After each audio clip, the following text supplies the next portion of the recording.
Thank you to the MTB for giving me this opportunity. Prithvi, you'll just need to enable my screen sharing also. Yes, sir. Yes, sir. So good evening to all the participants. Again, I welcome you for this session by Karthik Sundaram, sir, on basic structure of our constitution. So the meeting will go as per the basic rules. We will have the question answer round at the end of the session. So over to you, Karthik, sir. I have enabled the screen sharing option, sir. Thank you so much, Prithvi, and happy to be making this presentation to the MTB. And thank you so much for the opportunity once again. What I thought I will do is discuss the power of the Parliament to amend the Constitution and the basic structure doctrine.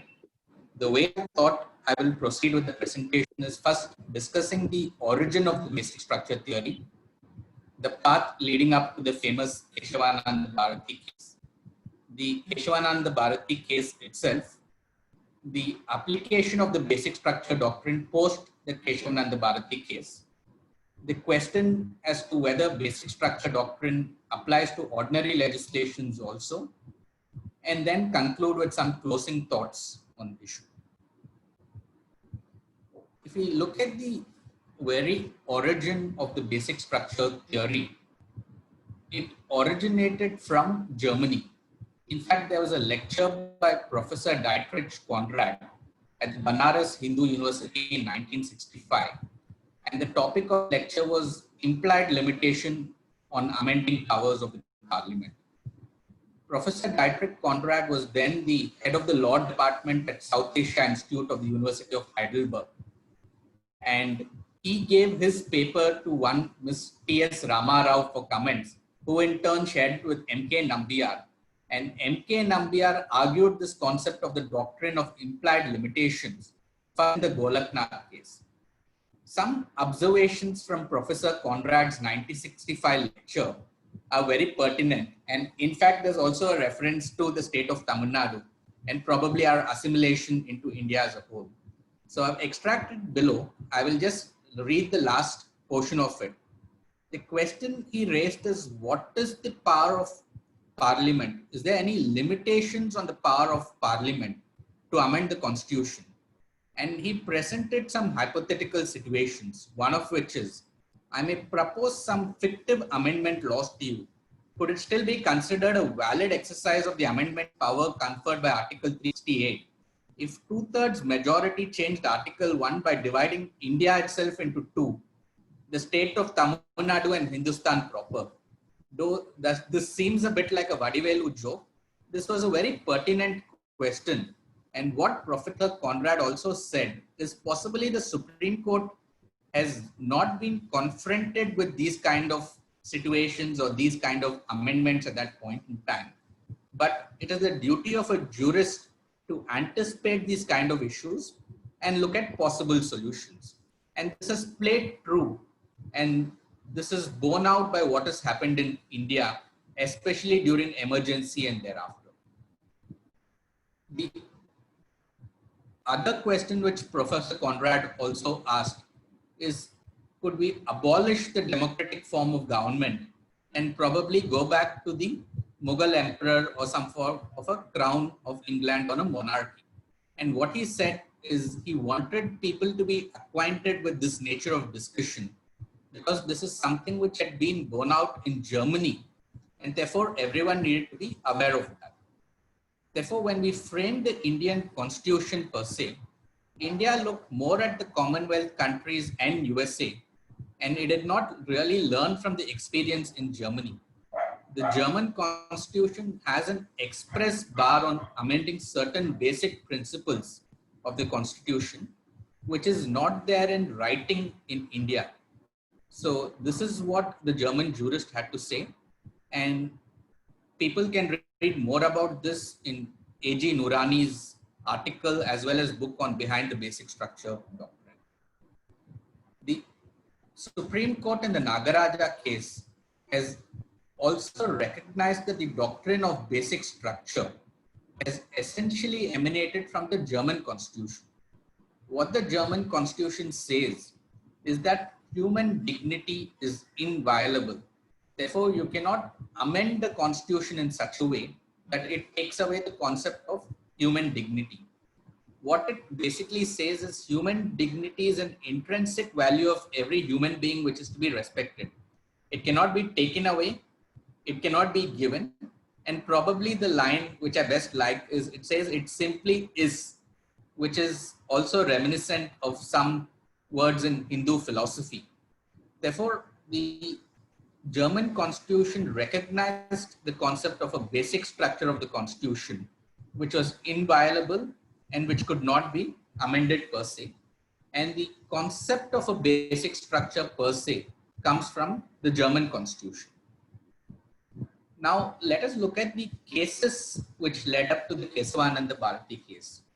The first of the cases is the case in Shankari Prasad Singh Deo. This case was rendered in the context of the first constitutional amendment, which introduced Articles 31A and 31B into the Constitution. I'm not touching upon the facts, but I'm just going to touch upon the key findings on law. Just by way of background, it's important to know that once the Constitution came into force, there were a lot of agrarian reforms, and there was a breaking up and acquisition of zamindari estates for the purposes of agrarian reforms. It was for this purpose that Article 31A and 31B were introduced into the Constitution.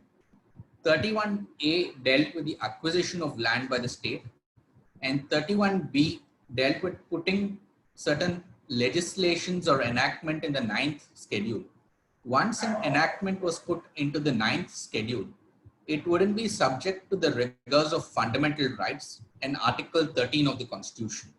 What Article 13(2) of the Constitution essentially states that any legislation which is contrary to the rights guaranteed under Part 3, which is the fundamental rights, is to the extent of that contravention void. Therefore, the primary question which arose is whether a constitutional amendment is the same as an amendment to a legislation. Is there any distinction between amendment to an ordinary law and amendment to a constitutional law, and whether an amendment to the Constitution is subject to Article 13, subclause 2. What the court held is that there is a clear demarcation between ordinary law, which is made an exercise of legislative power, and constitutional law, which is made an exercise of constituent powers. They identified the source of powers as being two, one being ordinary legislative power and two being very constituent powers, and said that the fundamental rights under Part 3 of the Constitution are not immune from constitutional amendments. In the context of Article 13, what they also stated is that law must be taken to mean rules or regulations made in exercise of the ordinary legislative power and not constitutional amendments. Therefore, their view was basically that the power to make constitutional amendments was unfettered, and that the fundamental rights under Part 3 of the Constitution was not a bar on making an amendment to the Constitution of India per se. The next in the line of cases is a case of Sajjan Singh versus State of Rajasthan. The majority concurred with the decision in the Shankari Prasad case. The only thing which we need to note are the observations of Justice Mudolkar, who for the first time wondered as to what will happen if there is a change in the basic feature of the Constitution. Could it be regarded merely as an amendment, or would it in effect be rewriting of the part of the Constitution? He said he is not rendering any findings on the same, but is only wondering out loud as to what would happen in such a situation. One thing of interest is also that he made reference to a Supreme Court of Pakistan decision to hold that the Pakistan Supreme Court had also then observed that there are certain fundamental features of the Constitution which cannot be altered per se. The next in the line of cases we go to is the Golaknath case. The Golaknath case was also in the context of challenge to legislations which were placed in the 9th schedule of the Constitution and therefore immune from challenge on the basis that they violated fundamental rights per se. What the court held in Golaknath was a departure from what was the position in the earlier decisions. The court essentially held that the power of Parliament to amend the Constitution is not derived from Article 368, but is derived from Article 245, 246, and 248, which, as we know, is the power of Parliament to make laws per se. They held that Article 368 is only the procedure and not the substantive power per se to amend the Constitution. They held that the amendment is a legislative process. It being a legislative process, the natural corollary is that an amendment is a law within the meaning of Article 13 of the Constitution. Therefore, if a constitutional amendment itself takes away or abridges the rights under Part 3, which are the fundamental rights, it would be void. Therefore, the conclusion of the Supreme Court was that there was no difference between an amendment to the Constitution and the enactment of an ordinary law. Both would be subject to the fundamental rights, and if a constitutional amendment was violative of the fundamental rights, it would be void to that extent. This was the ruling of the majority in the Golaknath case. Immediately after the Golaknath case, Article 368 and Article 13 were amended by the Constitution 24th Amendment Act. Two amendments which happened were, one, an amendment to Article 368, where Parliament introduced subclause 1 to say that notwithstanding anything in this Constitution, Parliament may, in exercise of its constituent power, amend by way of so on the Constitution. And they also introduced a new subclause 3 to say that nothing in this article shall apply to an amendment made under this article. They introduced Article 13 subclause 4 to say that nothing in 13 shall apply to an amendment made under Article 368. By way of this, what the Parliament sought to do is to overcome the decision in the Golaknath case by tracing the power of amendment to Article 368, stating that it's a constituent power as opposed to an ordinary legislative power, and also to say that the fetters of Article 13 subclause 2 will no longer apply to a constitutional amendment per se. This in turn led to the Keshavananda Bharati case. In the Keshavananda Bharati case, the 24th Amendment to the Constitution, 25th Amendment to the Constitution, 29th Amendment to the Constitution, and the 26th Amendment to the Constitution were challenged. I'm not going to the details of the challenge, but I'm just going to the details of what the court held on the basic structure doctrine, because it was in this case that the basic structure doctrine per se was formulated. It was done by a majority of 7 to 6 judges, and what I have set out in these slides are the crux of the opinion of the 7 judges who constituted the majority.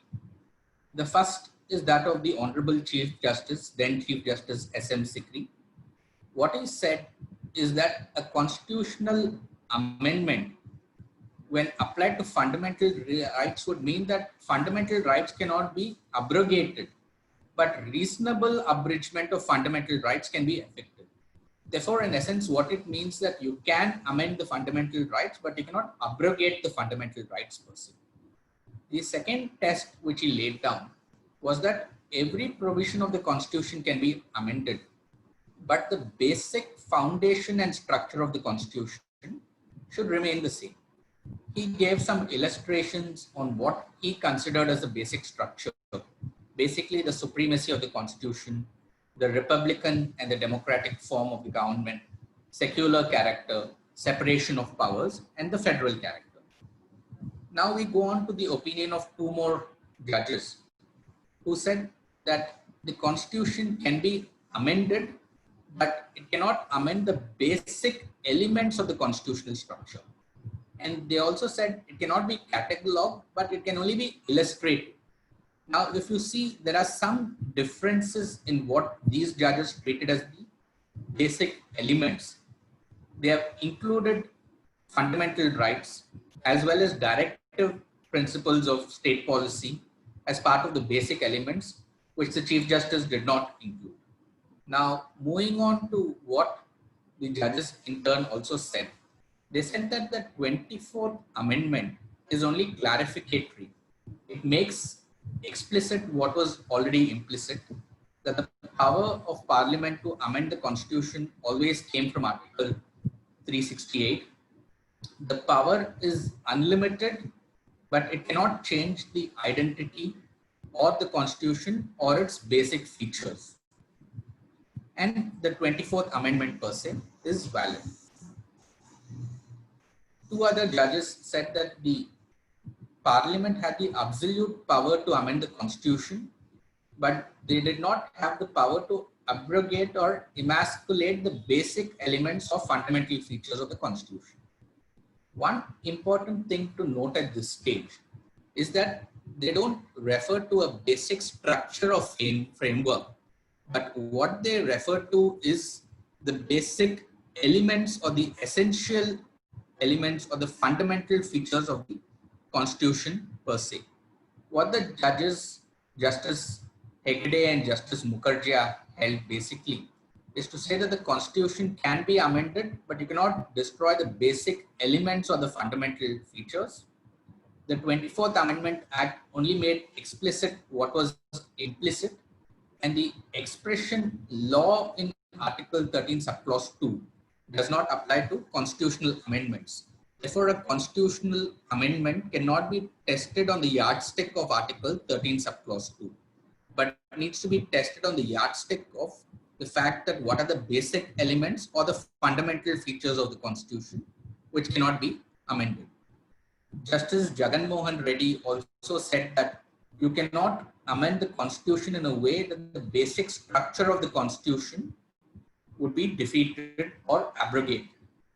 Now, most of these judges read in the concept of what we know as implied limitations, saying that the very concept of a constitution which guarantees certain rights means that there are implied limitations and you cannot change the basic or essential features of the constitution. Now, this implied limitation theory is in consonance with the theory propounded by Professor Dietrich Conrad, even though his name is not specifically referred to in the said judgment. Now, H.R. Khanna's judgment is one of the most important judgments. He did not subscribe to the theory of implied or inherent limitations, but what he said is that the very term amendment means you can only amend the Constitution, but you will have to retain the substratum of the Constitution or the basic structure or the framework. He said the very word amendment in Article 368 means that you cannot amend the basic structure or framework of the Constitution per se. He also went on to say that law in Article 13 subclause 2 does not include amendment of the Constitution, and you can amend the Constitution, but you cannot amend the basic structure or framework of the Constitution. And no part of fundamental right can claim immunity from amendatory process by being described as the essence or core of that right. Therefore, if we look at it, the 6 judges came to a conclusion that you cannot amend the basic or essential features of the Constitution. Though 1 or 2 judges have used the word basic structure, they still refer to it as the basic or essential features of the Constitution. And they have read in the theory of implied or inherent limitation and say that because of that, you cannot amend the Constitution. Justice H.R. Khanna did not subscribe to the theory of implied limitation per se, but he read in a limitation from the meaning of the term amendment appearing in Article 368. And by way of that, he said that you cannot amend the Constitution in a manner where the basic structure or framework of the Constitution will be altered.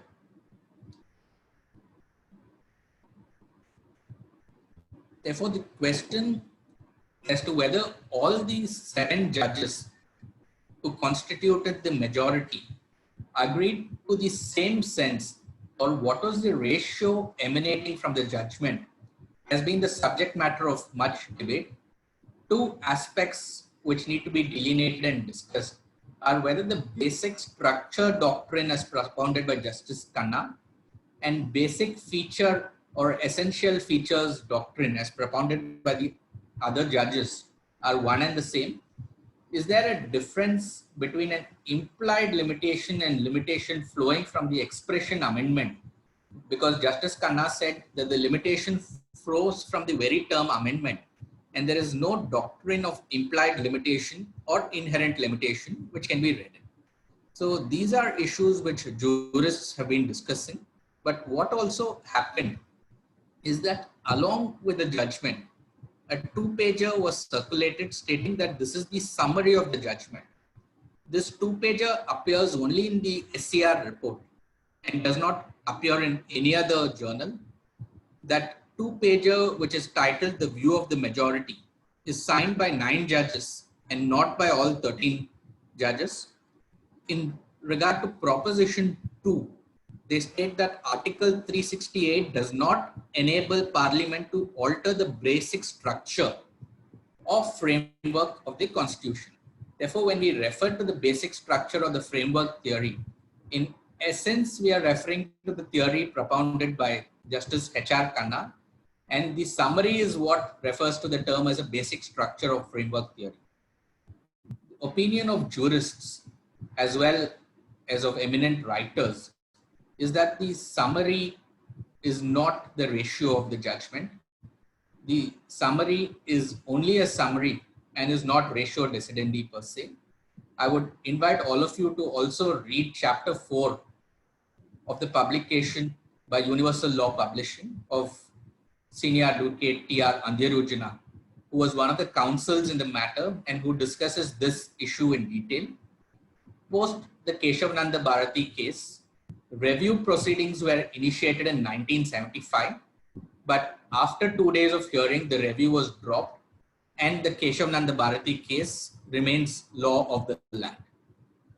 Now, the issue as to what was the actual ratio of the Keshavananda Bharati case and the application of the basic structure doctrine theory has been dealt with in later cases of the Supreme Court, or probably has not been dealt with, but they have basically accepted what Keshavananda Bharati says as the law of the land per se.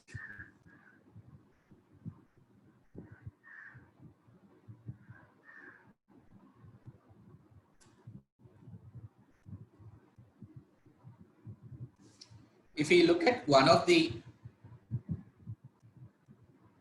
important cases after the Keshavananda Bharati case, it's the case of Indira Gandhi versus Raj Narayan, where Indira Gandhi had lost her election and the constitutional amendment brought about, as well as amendments in the Representation of People Act. The constitutional amendment was to the effect that the election of the Prime Minister could not be called into question in a court of law. The basic structure doctrine was applied to test the validity of such amendment, though the court had an opportunity to consider what is the ratio of Keshavananda Bharati case per se. What they instead did is just to state that we assume that the majority decision is correct and we will proceed basis the majority decision in the Keshavananda Bharati case. That was the opinion of Justice A.N. Ray, who was the Chief Justice. That was also the opinion of Justice Khanna. That was also the opinion of Justice Matthew, who was in the minority of the Keshavananda Bharati case. And all of them, instead of examining the ratio of the Keshavananda Bharati case and whether all 7 judges meant the same thing in the same sense, instead proceeded on the assumption that the law laid down by the majority will govern the case at hand. But what was the law laid down by the majority?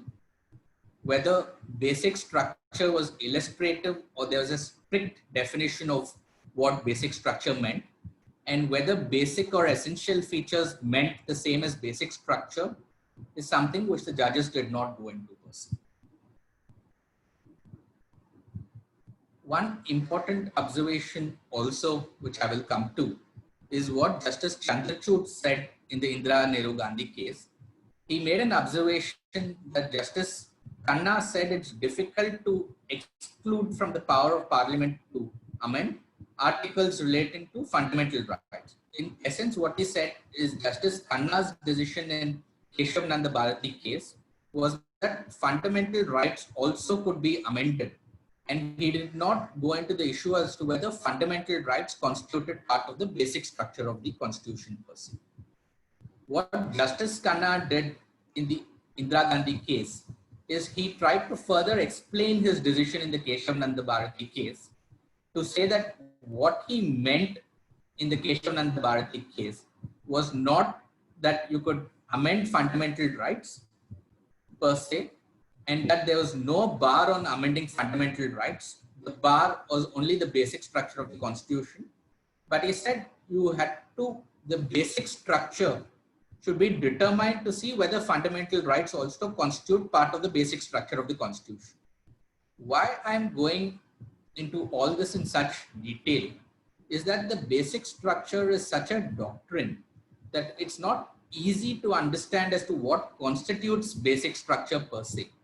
While we are clear that the Parliament does not have the power to amend the basic structure of the Constitution, even as we look at the Keshav Nanda Bharati case, each judge has given his illustration as to what constitutes the basic structure of the Constitution.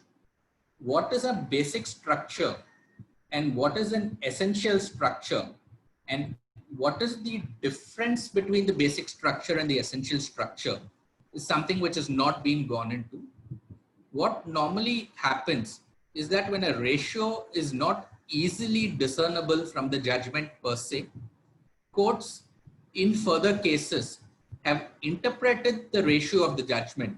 They first interpret the ratio of the judgment to say this is the ratio emanating from the previous judgment of the Supreme Court, and then they test the validity of the amendment or the validity of the constitutional amendment or legislative amendment basis the ratio which is laid down. Instead, what the honorable judges did in the Indira Gandhi case is to say that we proceed on the basis that the majority is right, but they have not discerned a particular ratio from the Keshav Nanda Bharati case and then applied that ratio per se.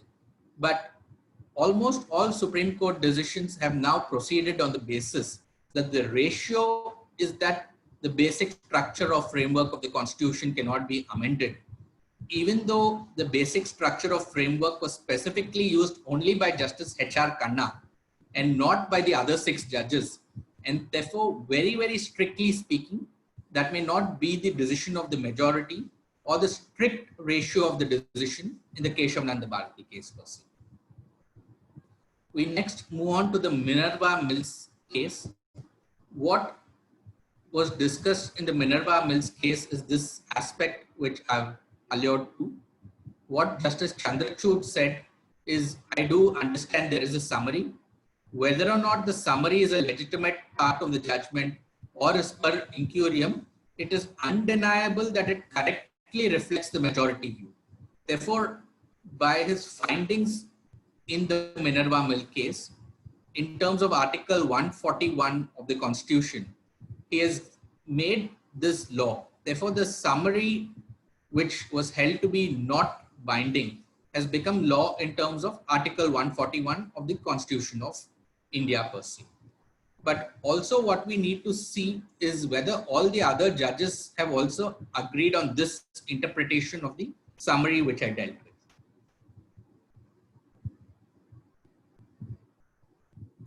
If we go to Justice Bhagawati's observations, what he says is a debatable question would have arisen as to whether basic and essential features can be equated with the basic structure or the framework.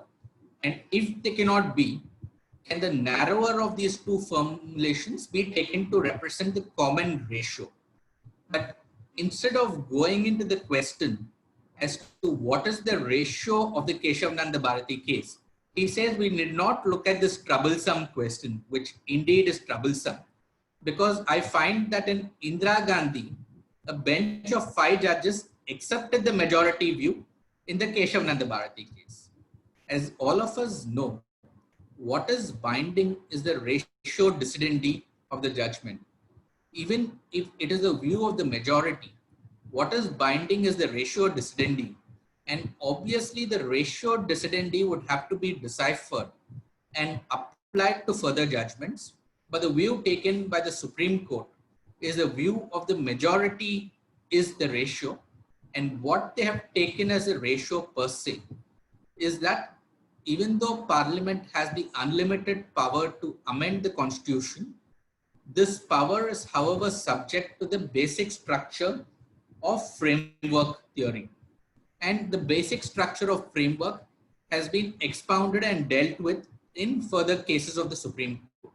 Therefore, if I have to conclude on what the basic structure of framework is, it is a very, very essential part of the Constitution, without which the Constitution would not be what it is.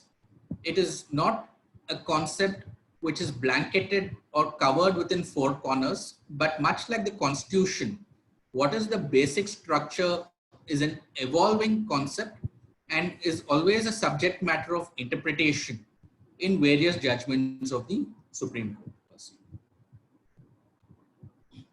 And on the issue of the summary which I dealt with, the opinion of Justice Bhagawati was saying that the summary signed by 9 judges has no legal effect and cannot be regarded as the law declared by the Supreme Court under Article 141. Therefore, if we look at the finding of Justice Chandrachud, as per him, the summary became the law of the land, whereas as per Justice Bhagawati, the summary per se did not have any legal effect and did not become the law of the land. But if we actually look at the practical effect, what is stated in the summary is that the basic structure of the framework cannot be amended, which is what has been followed as a ratio of Keshavananda Bharati by various subsequent judgments of the Supreme Court per se. Next, we come to the decision of the Supreme Court in the case of Vaman Rao.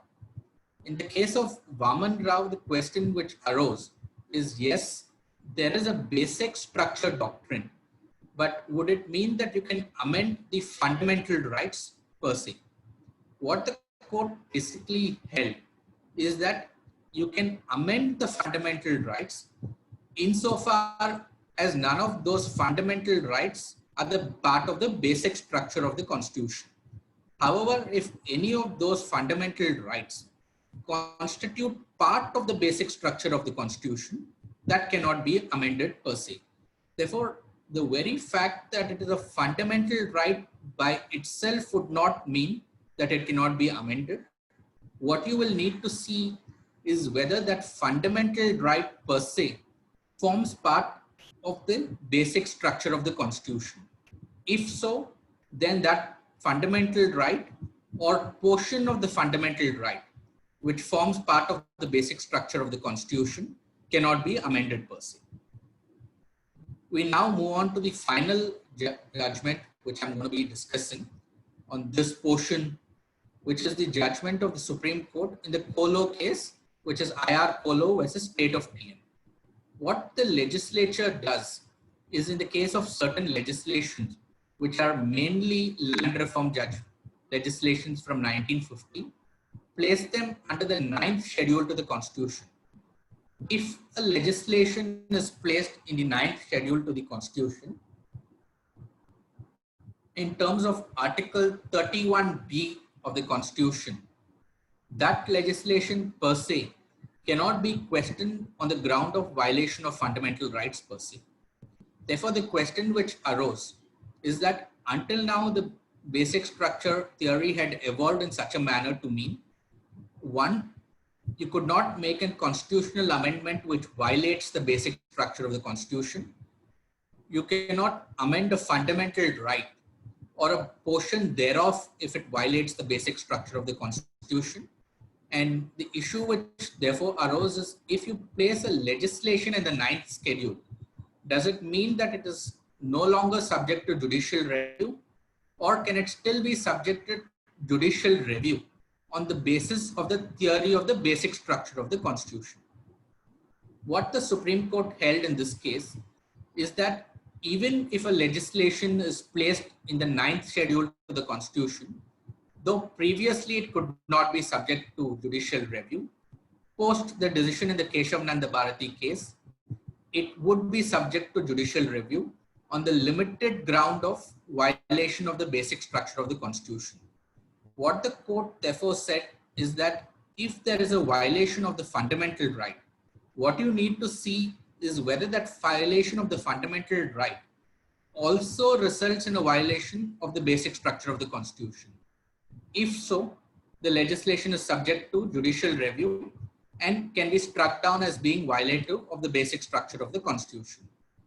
If it is not violative of the basic structure of the Constitution, but it is violative of a fundamental right per se, the legislation is still valid because it's placed in the ninth schedule to the Constitution of India. The question as to whether a legislation is violative of the basic structure of the Constitution or not is something which is subject to judicial review by the courts, even if it is placed in the ninth schedule to the Constitution.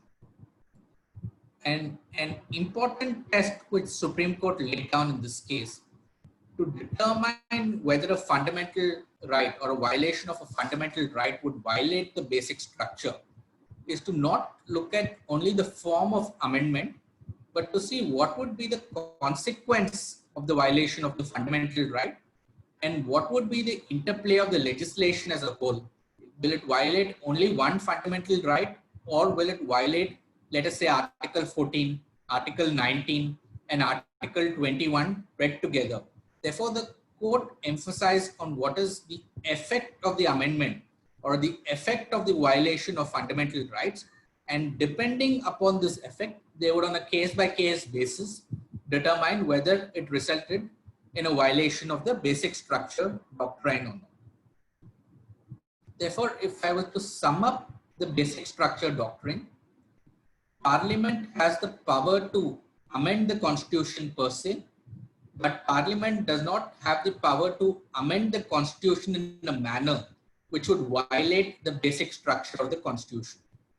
There is no fixed standard for determining what is the basic structure of the Constitution, but the court in its various decisions have given illustrations as to what would constitute the basic structure of the Constitution per se. Mere violation of fundamental rights per se is not a bar to amending the Constitution. A violation of fundamental rights is a bar to amending the Constitution only when the fundamental right violation results in a violation of the basic structure of the Constitution. Whether or not a violation of fundamental rights also violates the basic structure of the Constitution should be seen based on the effects test and should be seen on a cumulative basis. You should not look only at the form of the amendment, but you should also look at the consequences of the amendment per se. And merely because a legislation is placed in the ninth schedule does not mean that it is not subject to judicial review. It is subject to judicial review on the limited basis as to whether or not it violates the basic structure of the Constitution per se. So this is essentially the basic structure of the Constitution theory. Now, we have looked at the basic structure theory and its application to constitutional amendments per se. The next question which arises is, does the basic structure theory also apply to ordinary legislations as opposed to constitutional amendments? If we look at the early decisions of the Supreme Court, the early decisions stated that the basic structure theory applied only to constitutional amendments and not to legislative measures. This was the finding in the Indira Gandhi case, as well as the finding in the Kuldeep Nair case. But if you look at the more recent decisions of the Supreme Court, what the more recent decisions say is that if a constitutional amendment, which is on a higher pedestal, is subject to the basic structure theory, there is no reason not to apply it to ordinary legislations also. Ordinary legislations can be struck down if they are violative of the basic structure theory. This has been held in the Madras Bar Association case, as well as the Supreme Court Advocate on Record Association case, which is the NJAC case.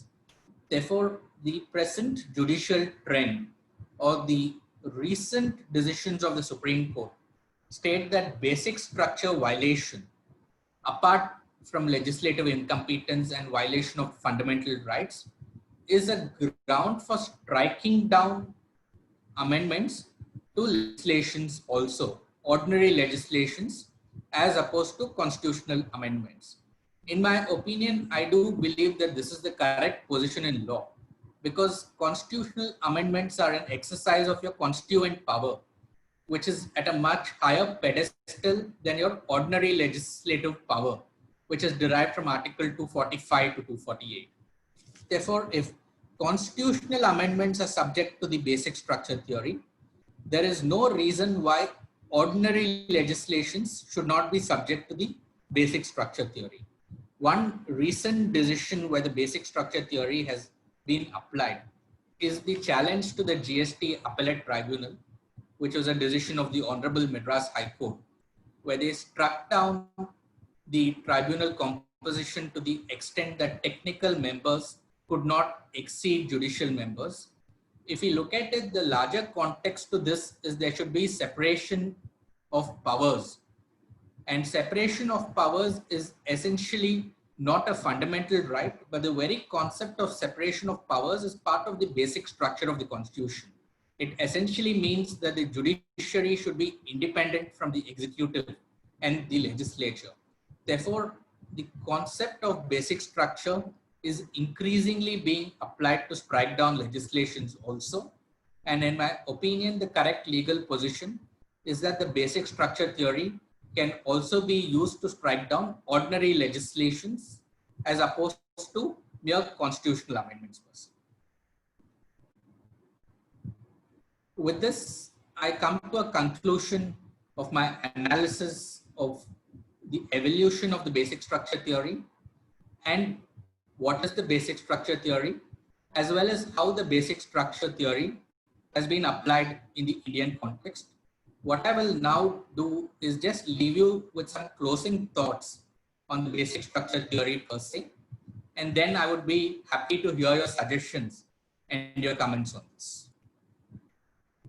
What I thought is, given the importance of the basic structure theory, I would leave you with two quotes from eminent senior advocate Nani Palkiwala, who argued the Keshavananda Bharati case, as well as the review, as well as most of the important decisions which we have referred to, as well as a quote from Pat Conrad, who was the one who propounded the theory of a basic structure or the theory of implied limitations. What Palkiwala had to say, and this was an article written by him which was published in SEC immediately after the Keshavananda Bharati case, is that the principle that the basic structure or framework of the Constitution cannot be altered gives a wider scope to the amending power than the principle that none of the essential features of the Constitution can be damaged. Therefore, in his mind, there was a distinction between the basic structure theory and the basic or essential features theory. According to him, basic structure theory gave a wider latitude to Parliament, and it was less rigid than the basic or essential features theory. However, in his opinion, what was correct is the ruling of the 6 learned judges who decided in favor of the citizen and who essentially propounded the implied limitation theory and the basic or essential features theory as opposed to the basic structure doctrine. But what is more important is what he had to say, that if we are looking at the survival of liberty and rule of law in India, what is more important than the doctrine itself is that the law is administered by judges whose only commitment is to the constitution and not to any ideology or the philosophy of any ruling party. The final guarantee of the survival of the citizen rights is not the constitution, but rather the personality and intellectual integrity of our Supreme Court judges. Therefore, regardless of the basic structure theory, what Nani Palkhiwala had to say is that the success and the implementation of the theory will depend on more the integrity of the judges rather than the theory per se. In contrast, what Conrad had to say, which is an article published in the Delhi Law Review, is that the basic structure doctrine is the basic theory. He supported the idea, which was based on the civil law model of enacting the basic structure doctrine into the constitution itself. What he thought is such enactment, he suggested, would give it greater certainty and reduce the chances of judges going astray or being blamed of misuse of their power to strike down constitutional amendments for violation of the basic structure. Therefore, if we look at these two contrasting thoughts, what Palkhiwala had to say is there is a doctrine. The success of the doctrine will depend upon the integrity of the judges and how the judges will interpret it. This is because the basic structure doctrine is not a rigid doctrine per se, the contours of which are not strictly defined, and the interpretation of the basic structure doctrine evolves from time to time. Whereas what Conrad said is he probably did not have so much faith in judges, or probably he did have faith in the judges, but he felt that it will be better to enact what is the basic structure, probably in Article 368 itself, spell out the broad contours of basic structure. Therefore, when you test a legislation, you don't test it on an amorphous concept which is not defined, but you test it basis a concept which is well defined, but the contours of which can be interpreted from time to time. If I can probably draw an analogy, in arbitration, when arbitration awards were challenged on the basis of public policy, what was public policy under Section 34 or for the purposes of Section 34 of the Arbitration Act was always subject to interpretation by the courts. Some decisions took a wider view of what public policy is. Some decisions took a narrower view of public policy on the basis that arbitration awards should not be set aside except on very limited grounds. And finally, what is public policy, or what are the broad contours of public policy, was finally defined under Section 34 of the Arbitration Act itself. Therefore, what Conrad has to say on the basic structure doctrine is perhaps something similar to what happened in the Arbitration Act. We cannot equate the Arbitration Act per se to the Constitution, because the Constitution is a much more important document and is a root of all powers. But looking at the present trend, where there are various interpretational theories, or if I term it as judicial inventions, the basic structure doctrine, the doctrine of constitutional morality, so on and so forth, I do feel that given that we have a written constitution where everything is well spelled out, it will help if what is basic structure or the broad contours of the basic structure are defined and inserted in Article 368, and probably Article 368 can be amended to state that Parliament has the power to amend the Constitution, but Parliament cannot make an amendment which is violative of the basic structure of the Constitution. And this is the meaning of the basic structure of the Constitution. It can be an inclusive definition, so as to the definition can be interpreted, but the very concept of basic structure should not be interpreted from time to time. This is my opinion on the same. With this, I would like to end this presentation, and I would like to hear your thoughts and suggestions on the same. Thank you very much. And it's been my pleasure to deal with such a subject. Thank you.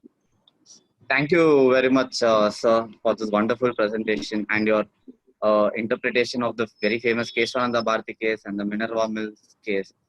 Now the floor is open for comments and queries of all our participants.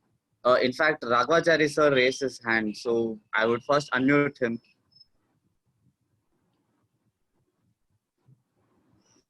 Karthik, it was excellent. Good evening, Thank you so much, Raghavachari sir. Good to have you, sir. But I have one serious doubt, Karthik. What is this basic structure we are all thinking about? First, in 1973, Keshavananda came.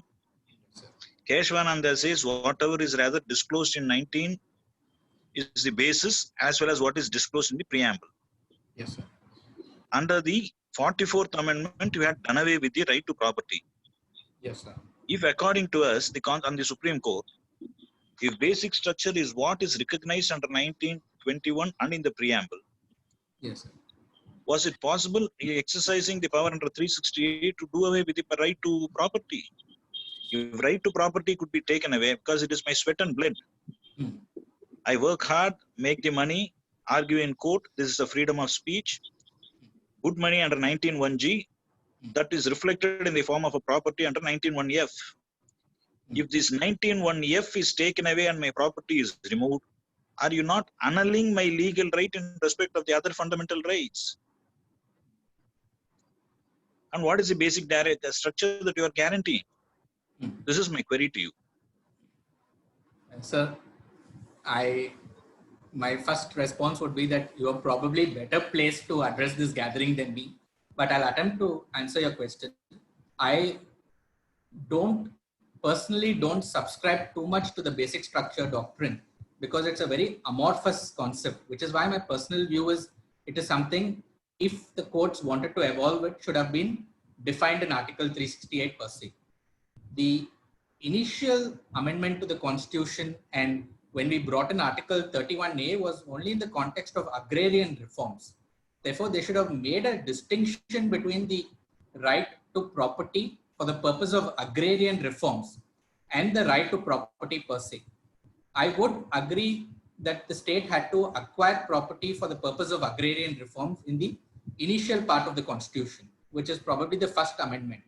But on doing away with the right to property per se, I do think that is something very fundamental.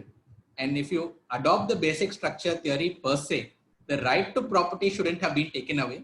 Probably there could have been a carve out saying right to property only for the purposes of agrarian reforms. But otherwise, I don't think the right to property should have been taken away. And I think if you have a different set of judges who are more commercially minded, they would have probably held that the right to property is a basic structure of the Constitution, which is why I do think it needs to be defined and it shouldn't be an amorphous concept in the way which it is, because what really happens in my mind is that when a term is not defined, the judgment in fact reflects the thinking of the judges, which is also the upbringing of the judges and what is their viewpoint. It doesn't reflect the legislation. Probably parliamentary legislation reflects the views of the people, or it is supposed to be more representative of the views of the people. Whereas if you introduce such a concept by judge-made law, it reflects more the mind of the judges than the mind of the legislators or the mind of the people. Then the second question arises. Now Puttaswamy is there. Yes. It says right to live with dignity. If somebody snatches my property, my dignity is taken away.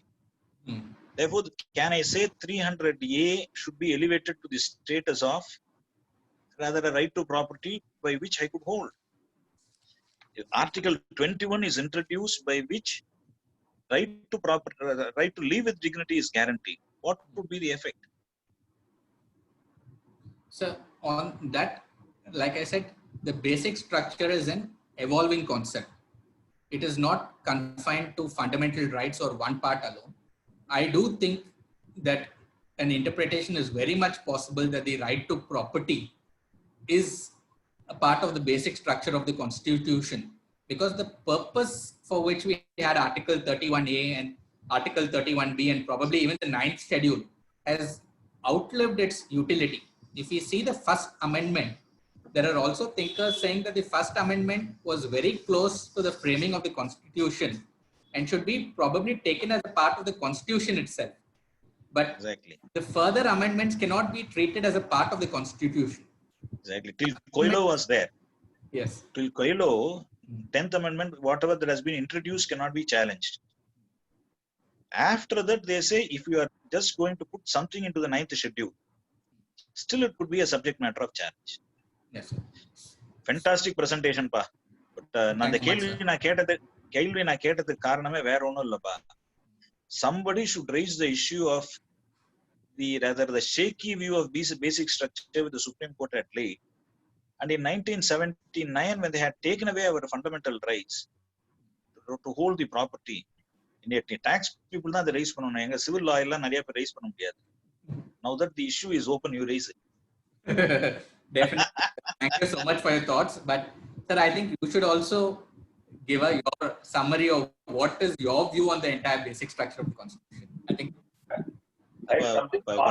there are many people there to raise பல questions பா உனக்கு. நான் வந்து அது வேண்டாம். இன்னொரு நாளைக்கு will have it. Raghavacharya, I want you to, if possible now in the next few minutes, concept of ratio decidendi as opposed to obiter dicta. How do you find out that this is the ratio decidendi? அண்ணா அந்த பையனுக்கு நிறைய பேர் கேள்வி கேட்கறது காத்துட்டு இருக்காங்க. அவனை கேட்கட்டும் விடுங்க நீங்க. We will have it discussion sometime. We will do it later. முதல்ல கார்த்திக் is the star இப்போ. No. He has done fantastically well. No. Anna, this is being recorded and hosted on YouTube. Annala Karthik alone will speak. Right.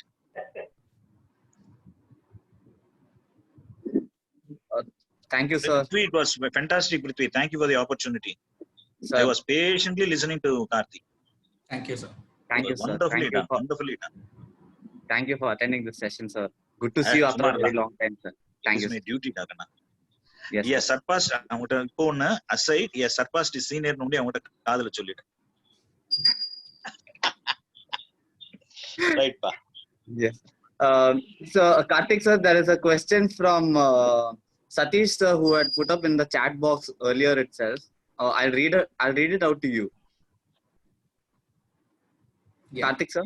Yes, sir. So he tells Article 21 guarantees life and personal liberty, which is judicially evolved to determine various facets of human living. Can the Parliament have the power to impinge on such facets by amending the Constitution? Impinge on such facets by amending the Constitution? Sir, the answer to your question, I don't think it can. Life and personal liberty has been recognized to be part of the basic structure. And when we always look at Article 21, we also look at 21 read with 14 and 19. And even if you look at the evolution of the concept of basic structure, which is the lecture of Conrad and the German Constitution, the most important thing they were concerned with is human dignity, which is nothing but your rights conferred under Article 21. Therefore, I believe that if you look at Article 21 and personal liberty per se, that cannot be taken away. Article 21, a lot of rights have been read recently by way of judicial decision making into Article 21.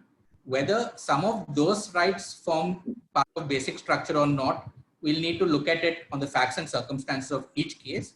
But if we look at personal liberty per se, it does form part of the basic structure. It cannot be taken.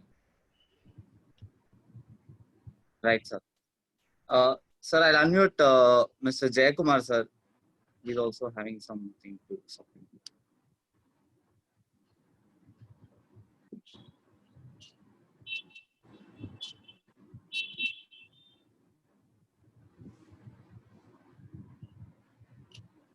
Hello. Yes, sir. Jayakumar, sir. Karthik, you did a fantastic job. Thank I have you, to sir. support Raghavacharya in a different. Now they see the preamble. We have the word called dignity. It's not found anywhere in the Constitution. Now the courts are borrowing from the preamble and trying to interpret the various issues. In Kesavananda Bharati, there is a discussion whether you can rely on preamble or not. An interesting discussion by one of the Andhra gentlemen, one Mr. Rao. He says when you are drafting constitution, should you draft preamble first or should you draft the other provisions first? Hmm. Then they said we'll have a pendulum. Somebody said, no, you prepare the other article, then you structure the preamble. But we have been told in the college days, preamble is the key to the minds of the legislature. Now that my question is, if the word dignity is not found in any other part of the constitution, we take resort from the preamble. I agree. Like Raghavacharya is there, if you remove the word right to property in the fundamental rights chapter, tomorrow somebody says you remove the word secular, that will solve some problems in the society. Would it amount to upsetting the basic structure of the constitution? Would it amount to amendment of the constitution? Would it amount to say interpretation of the constitution? That is my question. Okay. So if you can just repeat the last line alone, sir. I didn't hear you properly.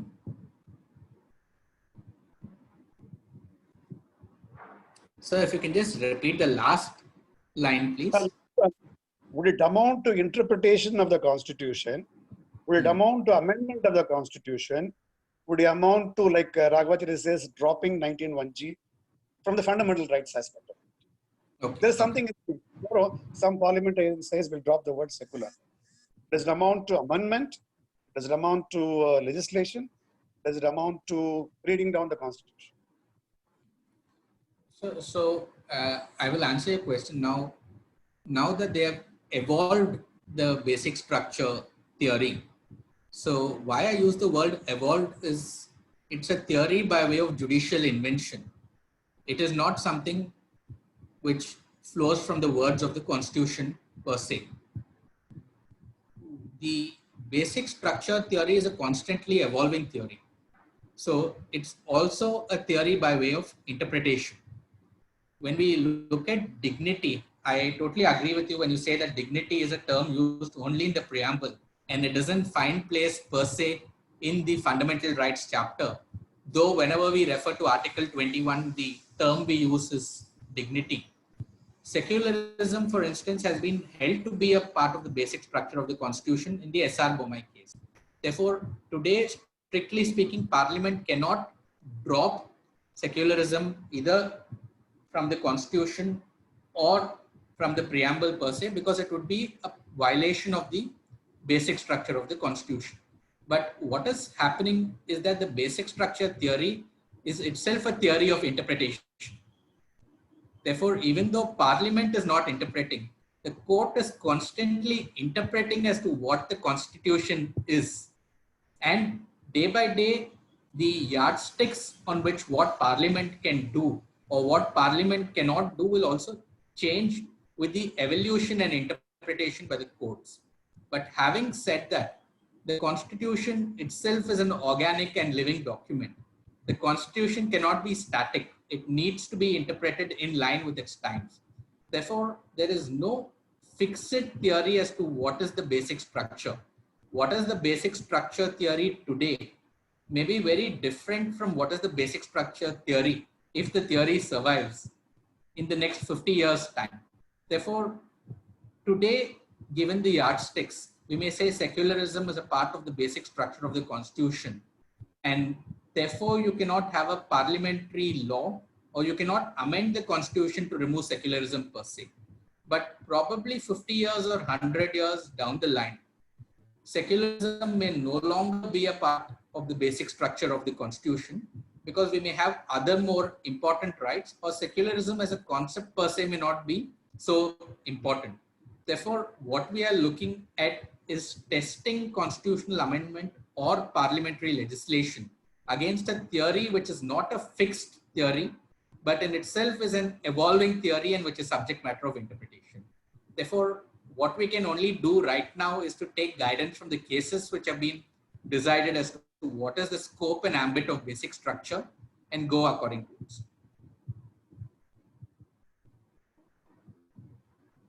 Thank you very much. Very nice presentation. Thank you very much, sir. Sir, I think we have almost dealt with all the queries and the supplements which our participants wanted to give. No, I think I see Lakshmanan sir having a query now. I'll unmute him.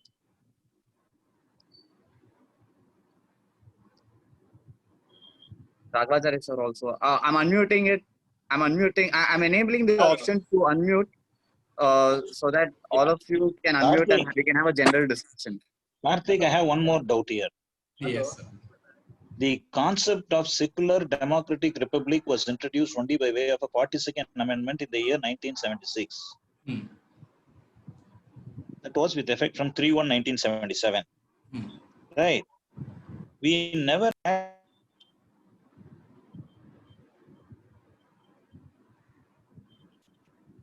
Raghvacharya is my Hello? sir. Yes, sir. We can hear you. Yes, sir. We can hear you now, sir. Right. When secularism was introduced for the first time only in the year 1976, does it mean that the constitution did not recognize secularism before? So to me, it's rather I find. So I agree with you, No, I am only supplanting Jayakumar's view. Even if the term secularism is removed, and Jayakumar and I rather support Modi and say no more secular, still the constitution could, as it stands, could be upheld as not being violative of any of the fundamental tenets. Suppose they put dignity wrongly. Exactly. If I treat every other person with dignity Supposing and remove the term secular from the constitution, still what all is expected is to respect them. Not necessarily the term secular should find a place. Sir, yes. very specific question. I think we'll need to first go into the concept of what is secularism per se. We have just borrowed, like I said initially, we have borrowed from the Commonwealth nations and from the US. Secularism, if you look at it from that aspect, is separation of the church from the state. That's all. That was never concept. Therefore, the initial framers of the constitution never thought it necessary to have a concept of secularism, because secularism, as understood in foreign nations, is a very different and alien concept to India. Therefore, when you put in secularism, unless you define secularism and to say what it means in the Indian context, it's probably as amorphous a concept as the basic structure itself. And probably that is one of the reasons it was put in 1976. And also there was no debate in 1976 as to what secularism was. In fact, I was reading... Everybody was in jail.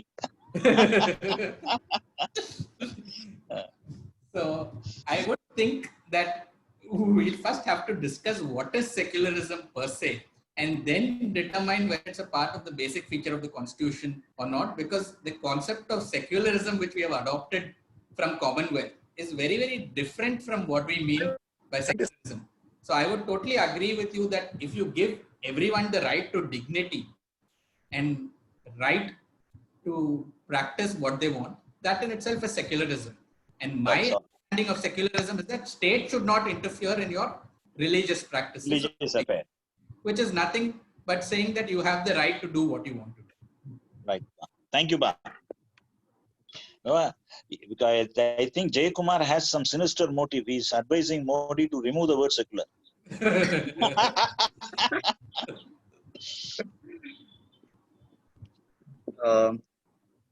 APS sir also wanted to supplement something on this. APS sir, I have unmuted you, sir.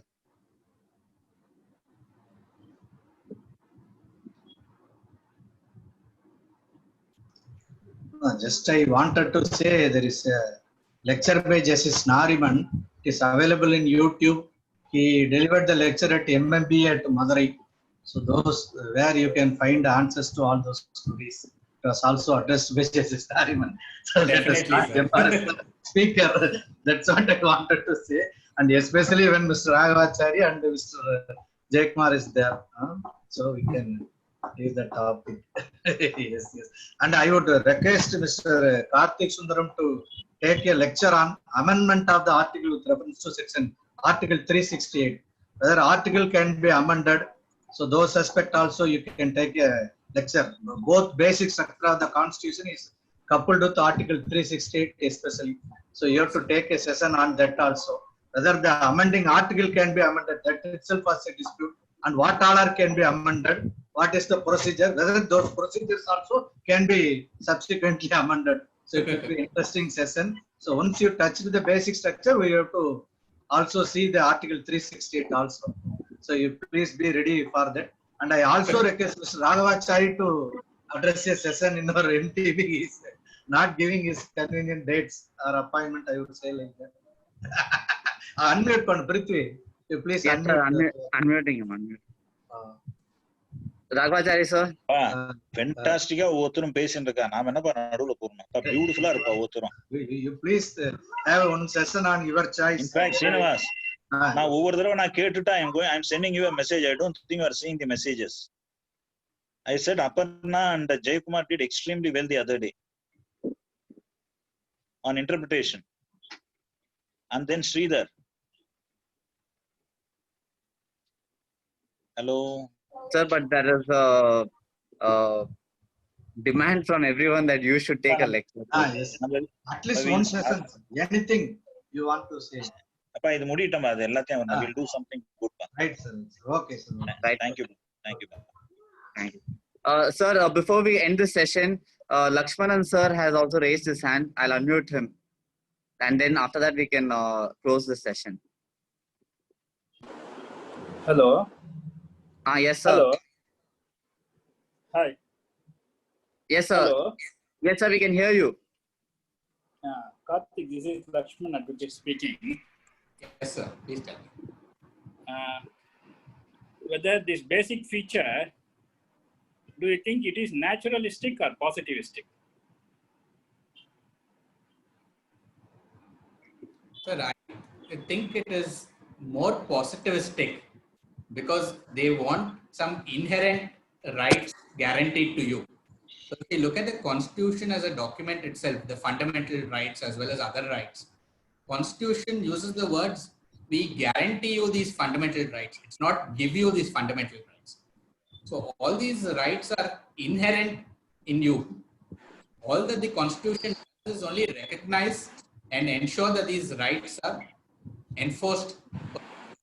And what the doctrine of basic structure does is it is only a theory which imposes certain inherent limitations to ensure that Parliament doesn't amend what is existing to ensure that all those rights are guaranteed. I would look at a positivist theory than a naturalist. Thank you, sir. Thank you. So I think we have almost done with all the queries and various points which are supplemented by seniors like Raghavachari sir, Jayakumar sir. So it was a wonderful session. Thank you, Karthik Sundaram sir, for this fantastic session and your thoughts on the basic structure of Constitution. So this session will be put up in our YouTube channel very soon. And you can always catch up with the session on the YouTube channel as well. So I thank all the participants. Yes, and sir. Thank you everyone for listening to me. And Raghavachari sir, I would like you to also have a session on the Constitution, one or more sessions. All of us are waiting to listen to you. So. Yes, sir. I am Certainly. Yes, sir. Thank you very much, Raghavachari sir, for supplementing this session also. And I thank Jayakumar sir, Ravi sir, and everyone for giving their views for today's session. Thank you very much for joining us today. Tomorrow's session details will be shared once the flyer and the link is ready. So I thank once again everyone for joining us today. Have a good day and stay safe. I'm ending the session now. Thank you so much. Thank you, Ba. Thank you. Thank you, sir. Thank you.